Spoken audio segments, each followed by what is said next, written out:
a weapon to slay a god.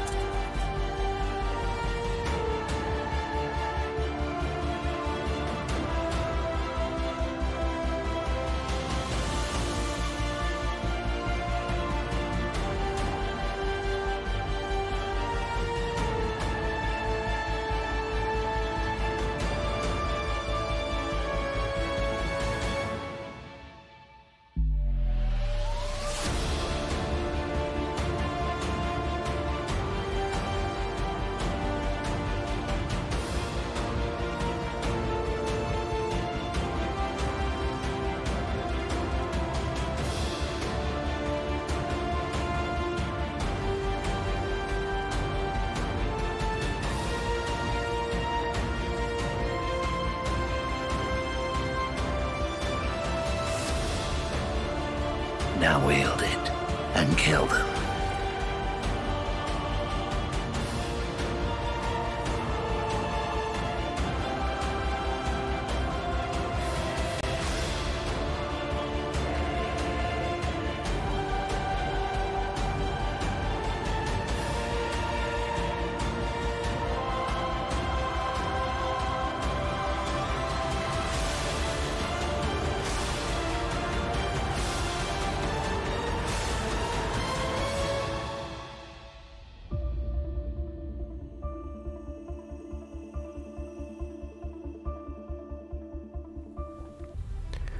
Hey guys, Bunkazet here. Welcome back to the channel, guys. Welcome to another build guide if it comes to the Elden Ring itself.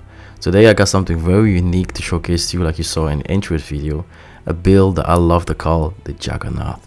The Juggernaut is a build constructed to help every single gamer out there who are struggling into the Elden Ring itself, who are struggling to understand the mechanics itself. The Juggernaut is a build that will help you dissect every single thing much easier. Because of that, it allows you to make mistakes that you normally should not be making, because you are extremely tanking, because the way we are speccing this character itself.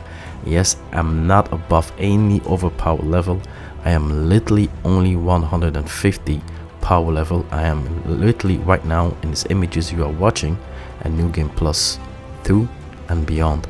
So that means this character is extremely potent in any single playthrough that you want to do with the Elden Ring itself. This is the character I constructed when I stopped playing my very first non-hubless playthrough on the Witch class, where I challenged every single boss the game has to offer from start to finish. And the end build that we managed to make was this one. So I wanted to showcase you guys, my fam, in details how we constructed it. So let's dissect every single thing. I will start first with the stats that we have, the character that we choose, and of course the character I advise you to take, or just take any character, because in the end of the day I made this playthrough and solely only on the Witch class. That means if I can make this build on the Witch class, you can make this build on any single damn class. Let's see how I constructed it from the beginning, shall we? Now if it comes to the Elden Ring, my favorite class, I started with playing this build. I started of course on the Witch class itself. So I do understand that for a lot of players out there it can be a very scary thing to start on the Witch class, but it truly is not, because this allows you to really think outside of the box, and of course to anticipate every single movement of your enemy much better. It allows you to learn the game from the beginning, really learning the mechanics of the game. But of course it's a scary thing to start with. Not everybody is as brave I am. So the best class you can start with, hands down, the Jack of all trades, is going to be the Confessor, because this allows you not only to have a very strong form of endurance and 10 points, you have a very strong shield you can wield very early on, and 40 points instant strength. That means you can spec into faith very early on, because the weapon that we are using is a faith scaling weapon. So the Confessor is going to be one of the best class for you to start with, because it's also going to allow you to be more familiar and carrying heavy form of armor set around you. The secondary character is definitely unadvisable. It's going to be the Vagabond, and is one of the best, easier classes to start with, because of course it has equal form of strength and dexterity. You don't need that much of points to level up to be able to wield the weapon that you want to. You have enough vigor, and of course, and once in a while he has a strong armor, heavy armor, so it gives you the feeling to wielding a heavy armor from the get-go. as you want to play as the Juggernaut. For the stats that we have in this build, we have a level 153 with Vigor 60 points, Mind 25, Endurance 60 points, Strength 22, Dexterity 18, Intelligence 10, Faith 27, and Arcane 10. The strength of this build surrounds himself around 2 weapons. The Blasphemy Blade, leveled it all the way to the +10. What this Blasphemy Blade actually does, the moment you cast your special Ashes of War ability, the Taker's Flame, and the moment you have an impact towards an enemy itself, it heals you on impact. And the moment you kill an enemy, it heals you as well on impact. So if you wield this weapon on a proper way and you use it in a proper way, as you saw in the cinematic cutscenes I was doing, you're becoming as easy as Immortal in this game. You're becoming very difficult to kill, and especially with the setup we have. The second weapon that we use as a shining star and when it comes to this build is a Black Knife Blade. It has the Ashes of War skill point Blade of Death. What it does, the moment you cast it towards your enemy, it takes 10% of the maximum HP. It wears it down over time, like a form of a dot effect that's happening on an NPC itself or the character you're trying to kill. Very potent. I always like to cast this first and then go to my Blasphemy Blade.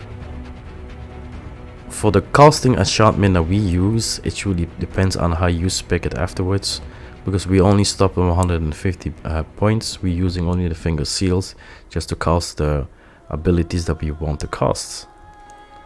For the gear set that we chose to choose to wield during this entire playthrough, to make sure that we have a proper Juggernaut feeling, we chose the Bull Goats sets. The Bull Goat sets give us 100% poise negation, and of course it makes us the tankiest character into the game itself.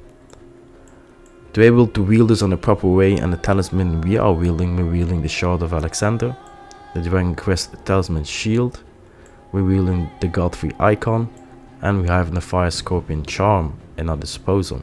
It raises our fire outputs of all our fire abilities. And yes, the weapon that we're using, the Blade of Blasphemy, has fire tendency into it. That means this Scorpion Talisman buffs it up. This increases our R2 attacks, especially by having this talisman.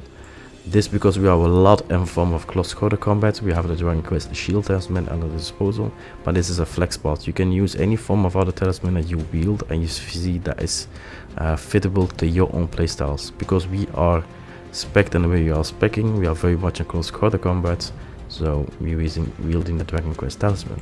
And of course, any build cannot go past without the Shard of Alexander.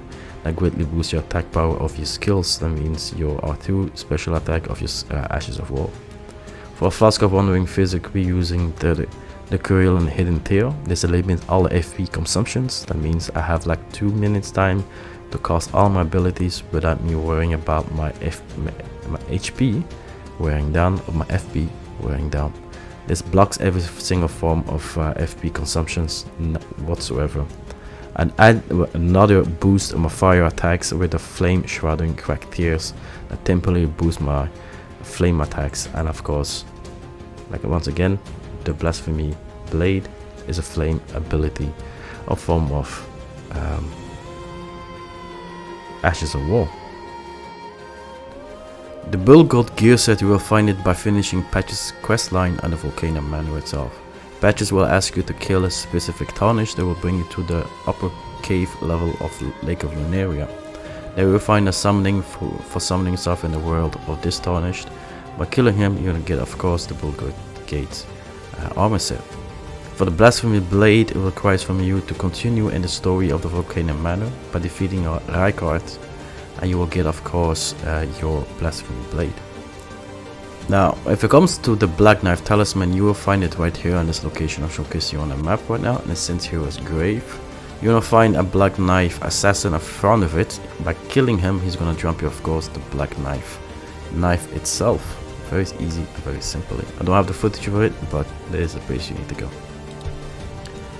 And there we have it, fam, the Juggernaut. Hopefully you did like this content, and if you did, do not hesitate to smash that like button and comment down below. As you can see, the Juggernaut truly is a versatile build and a playstyle that really gonna bring you all the way to New Game Plus and beyond. It doesn't matter which kind of counter you have into the game, the Juggernaut will wipe every single thing that this game has to offer, and at the same time healing you in the process as well.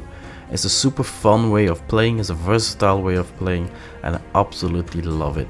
And that's a build I was constructing and thinking, what is the best build to help beginner players and even veterans in the game itself who are struggling and just defeating any form of boss this game has to offer. Well, the Juggernaut can do it all. He has a very tanky class and he's very perfectly spec'd if it comes to his endurance, his health, and of course his magic output that he's doing. As you can see, I'm melting every single thing that this game has to offer. Hopefully you did like this content, like I said, and if you did, don't hesitate to smash that like button. I'm looking for 1,000 subscriptions with my channel, of course, because I'm a young content creator, and I'm definitely hoping for 100 likes within this video. I would say smash that like button, and of course a comment down below. Give me your thought, your feedback about this build, and of course about the Elden Ring, what you think about this game so far. I do stream on a regular basis. If you want to know how I construct every single build, do follow me on my Twitch page. And of course I have different form of guides who are definitely going to help you in your playthrough if it comes to the Elden Ring itself. Come and ask me whatever you want during my playthroughs, and of course during my Twitch streams. I'm always there ready to help. I always got one slogan if it comes to my channel: it's always one love with me. Absolutely always one love. Your love and support is always welcome, and of course it's always much appreciated, because it really helps me grow as a content creator, and of course help my channel boost more forward into the nasty YouTube algorithm that of course that it is the content creating world itself. So anyway, so thank you very much. I don't want to waste any more of your time. I hope I can see every single one of you on my next Let's Play, tips and tricks, gameplay walkthrough, guide video, guides, just name it. Whatever I do in abundance within this channel, you are definitely gonna adore. Hopefully I can see you all in my Discord page, and of course on my next Twitch stream. Anyway, so thank you very much, and see you guys next time. Merci beaucoup. À la prochaine. Bonne soirée. Ciao, ciao. Bunkazit. Out. Peace.